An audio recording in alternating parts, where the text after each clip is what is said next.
পুলিশের গাড়ি নিয়ে পুলিশের পোশাক পরে কি করে ছিনতাই করা হয় ভিডিওটা দেখলেই বুঝতে পারবেন। ভিডিওতে দেখা যাচ্ছে একজন পুলিশ সদস্য আসলেন, এসে একজন হাঁস ব্যবসায়ীর কাছ থেকে দুটো হাঁস কেড়ে নিলেন এবং তাকে হালকা ধাক্কা মারলেন এবং কিছু বললেন। সম্ভবত তিনি বলেছেন যে এইটা পাবলিক প্লেস, এখানে ব্যবসা করা যাবে না। কিন্তু হ্যাঁ, হতে পারে কোনো জায়গাতে বসে ব্যবসা করা যাবে না, এরকম হতেই পারে, বিক্রি তো বন্ধ করতেই পারে। কিন্তু পুলিশ যেভাবে তার কাছ থেকে হাঁস নিলেন, দেখা যাচ্ছে যে তিনি দুটো হাঁস নিছেন, আর একটা হাঁস নেওয়ার চেষ্টা করছেন কিন্তু নিতে পারলেন না। না পেরে তিনি এখান থেকে দ্রুত প্রস্থান করে গেলেন। ঠিক ছিনতাইকারীরা যে কাজটা করেন তিনি সেই কাজ করলেন, যে একটা জায়গা থেকে দ্রুত চলে যাওয়া কোনো কিছু নিয়ে। এবং তিনি যে গাড়িতে উঠছেন সেটা ফুলপুর থানা দেখা যাচ্ছে। হ্যাঁ, ফুলপুর থানা, যেটা ময়মনসিংহের অন্তর্গত একটা থানা। এবং এই ঘটনাটাও ঘটেছে ময়মনসিংহের তৌহিদ মেডিসিন কর্নারের সামনে। একজন পুলিশ চাইলেই এভাবে কোনো কিছু জব্দ করতে পারেন না। আমি ধরলাম যে সেটা অবৈধ ব্যবসা, সেটা অবৈধ জায়গাতে ব্যবসা করছে, সেটা হতে পারে। কিন্তু একজন পুলিশ যখন কোনো কিছু জব্দ করবেন, তিনি অবশ্যই জব্দ তালিকা তৈরি করেই সেই জিনিসটা জব্দ করতে হবে। যদি না করেন সেটা অবৈধ হবে। পুলিশ যেভাবে জব্দ করলেন, এটা ছিনতাইয়ের পর্যায়ে পড়ে। কারণ একটা পুলিশ যখন কোনো কিছু জব্দ করবেন বা কোনো সংস্থা কোনো কিছু জব্দ করবেন, তাদের একটা সিজার লিস্ট তৈরি করতে হবে, যেটা বলা হয়েছে ফৌজদারি কার্যবিধির 103 ধারাতে। 103 ধারাতে স্পষ্টভাবে বলা হয়েছে, যখন কোনো কোথাও সার্চ করতে হবে অথবা কারো কাছ থেকে কোনো কিছু জব্দ করতে হবে, সেটা ন্যূনতম দুইজন সাক্ষীর সম্মুখে, অর্থাৎ গণ্যমান্য দুজন সাক্ষীর সম্মুখে সেই জিনিসটা জব্দ করতে হবে। এটা কিন্তু বাংলাদেশের বিধান। অর্থাৎ আপনার কাছ থেকে কেউ যদি কোনো কিছু সিজ করে নিতে চায়, কোনো কিছু নিয়ে নিতে চায়, যখন সিজ করবে তখন আপনার এলাকার যে গণ্যমান্য দুইজন ব্যক্তি রয়েছে তাদেরকে ডেকে এনে তাদের সামনে আপনার কাছ থেকে সেই জিনিসটা নিতে হবে। ধরুন আপনার মোবাইলটা কোনো কারণে একজন পুলিশ নিয়ে নিতে চাচ্ছেন, সেক্ষেত্রে আপনার এলাকার ন্যূনতম দুজন গণ্যমান্য ব্যক্তিকে ডাকতে হবে, আরও বেশিও হতে পারে। তাদেরকে ডেকে এনে আপনাকে সার্চ করতে হবে এবং সার্চ করে আপনার কাছ থেকে যে জিনিসটা পাওয়া যাবে সেই জিনিসটা জব্দ করতে হবে। এখন যদি না করে তাহলে কি হবে? পুলিশ যদি না করে, এখানে ভিডিওতে যেভাবে দেখা গেল যে পুলিশ কিন্তু এগুলোর কিছু তোয়াক্কা না করে গাড়ি থেকে আসলেন, এসে তার কাছ থেকে একটা হাঁস নিয়ে দুটা হাঁস নিলেন, আরেকটা নেওয়ার চেষ্টা করে না নিতে পেরে দ্রুত সেখান থেকে চলে গেলেন। এটা ছিনতাইয়ের পর্যায়ে পড়ে। সেই পুলিশের চাকরি নিয়ে টানাটানি প্রাধান্য দিতে পারে। কারণ বাংলাদেশের আইনই কিন্তু বাংলাদেশের মানুষের জন্য তৈরি করা হয়েছে। বাংলাদেশের মানুষকে কিন্তু সেই ব্যবস্থাগুলো করে দেওয়া হয়েছে যাতে তারা সুবিধা পায়। যখন কারো কাছ থেকে কোনো কিছু জব্দ করতে হবে, তখন তাকে অবশ্যই সিজার লিস্ট অথবা জব্দ তালিকা তৈরি করেই সেই জিনিসটা করতে হবে। বাংলাদেশের আইনে কিন্তু এই ধরনের বিধানের কথাই বলা হয়েছে।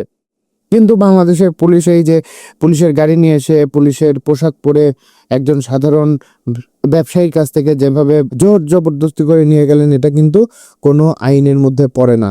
পুলিশের এই কর্মকাণ্ডের কারণে, একজন পুলিশের কর্মকাণ্ডের কারণে পুরা পুলিশের ওপরেই কিন্তু সবাই আঙ্গুল তুলবে যে পুলিশ এভাবে ছিনতাই করে। আপনারা কমেন্টসে বলবেন যে আপনাদের এলাকাতে বা আপনাদের বাসার আশপাশে এরকম ঘটনা ঘটে কিনা। আমি জানি যে প্রত্যেকটা এলাকাতে, প্রত্যেকটা জায়গাতে এরকম করে কিন্তু ঘটনা ঘটে। একজন দুইজন পুলিশ অফিসারের কারণে পুরো পুলিশ অফিসারের ওপরে এরকম দায় যায়। তো যাই হোক, এখানে যে কাজটা পুলিশ অফিসার করেছেন সেটা আইন বহির্ভূত কাজ। মনে রাখবেন, যখন আপনার কাছ থেকে কেউ, কোনো পুলিশ বা কোনো সংস্থার লোক আপনার কাছে কোনো কিছু সিজ করবে বা জব্দ করবে, তাতে অবশ্যই জব্দ তালিকা তৈরি করবে। যদি জব্দ তালিকা না তৈরি করে তাহলে সেটা সিজ হবে না, সেটা অবৈধভাবে গ্রহণ হবে। মনে করেন কোনো মামলাতে যদি এরকম ঘটনা ঘটে থাকে যে কোনো কিছু আপনার বাসা থেকে বা কোনো কিছু আপনার জায়গা থেকে জব্দ করছে, সেই ক্ষেত্রে কিন্তু জব্দ তালিকা যদি না তৈরি করে, আপনি কিন্তু জামিন পেতে হকদার। আপনি কিন্তু একসময় দেখা যাবে যে মামলা থেকে, আপনার যে মামলাটা রয়েছে সেই মামলাতে কিন্তু প্রশ্নবিদ্ধ হতে পারে এই ঘটনাগুলো, মামলা থেকে খালাস পর্যন্ত পেয়ে যেতে পারেন। তাই যখন কোনো কিছু জব্দ করবে, এটা বাদী বিবাদী উভয়ের জানা প্রয়োজন। কারণ দেখা যাচ্ছে যে আপনি একটা মামলা করেছেন, মামলাতে কিছু জব্দ করা প্রয়োজন, কিন্তু পুলিশ ওইগুলো নিয়ে গিয়েছে ঠিকই, কিন্তু কোনো জব্দ তালিকা তৈরি করেনি। তখন কিন্তু আপনার মামলাটা এক সময় শেষ হয়ে যাবে। মামলাটাতে সাক্ষ্য প্রমাণের অভাবে মামলা শেষ হয়ে যায় অনেক ক্ষেত্রে এরকম। তাই আপনি যখন বাদী হয়ে মামলা করবেন, তখন যে জিনিসগুলো পুলিশ জব্দ করবে সেই জিনিসগুলো অবশ্যই একটা জব্দ তালিকা তৈরি করে, পুলিশের নির্দিষ্ট ফর্ম রয়েছে, পিআরবি অনুযায়ী কিছু নির্দিষ্ট ফর্ম রয়েছে, সেই ফর্ম অনুযায়ী যেন জব্দ করে। এবং আপনি যদি ফৌজদারি কার্যবিধির 103 ধারা অনুযায়ী আপনি যদি সেই জব্দ তালিকার একটা কপি চান, পুলিশ কিন্তু সেই কপি দিতে বাধ্য। আইন কিন্তু এই কথাই বলে। অর্থাৎ আপনার কাছ থেকে যখন কোনো কিছু জব্দ করে নিবে, আপনি অবশ্যই অবশ্যই সেই জব্দ তালিকাটা একটা কপি চেয়ে নেবেন।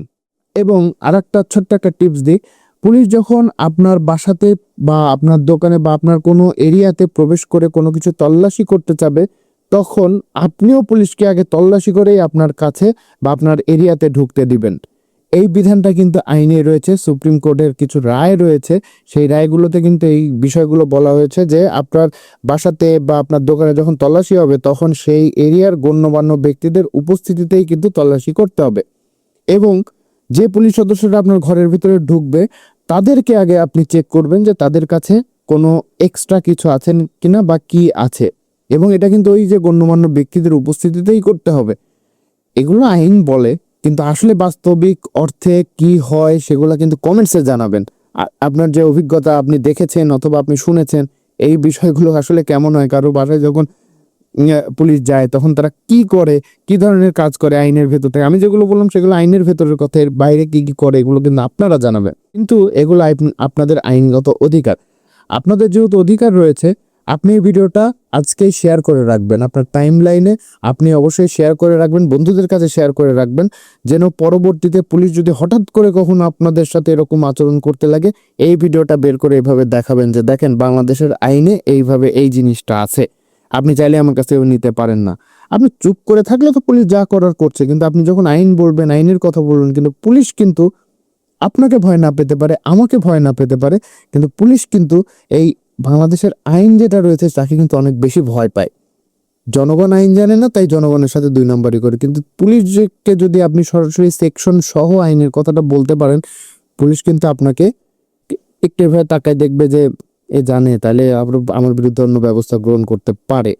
তখন আপনি যে কাজটা করবেন যে আপনি পুলিশকে ওই আইনটা দেখায় দিবেন। যেহেতু আমার এই ভিডিওতে আইনের কথা উল্লেখ রয়েছে, ভিডিওটা শেয়ার করে টাইম লাইনে রেখে দিলে আপনাকে যখন পুলিশ হবে হ্যারাসমেন্ট করবে বা আপনার বাসায় পুলিশ আসবে, তখন এটা যখন আপনি দেখাবেন বা দেখানোর যদি সুযোগ পান আর কি, বাংলাদেশের যে অবস্থা, সুযোগ পেলে তারা কিন্তু আপনাকে এইভাবে একটু দেখবে। তাই এটা শেয়ার করে রাখেন।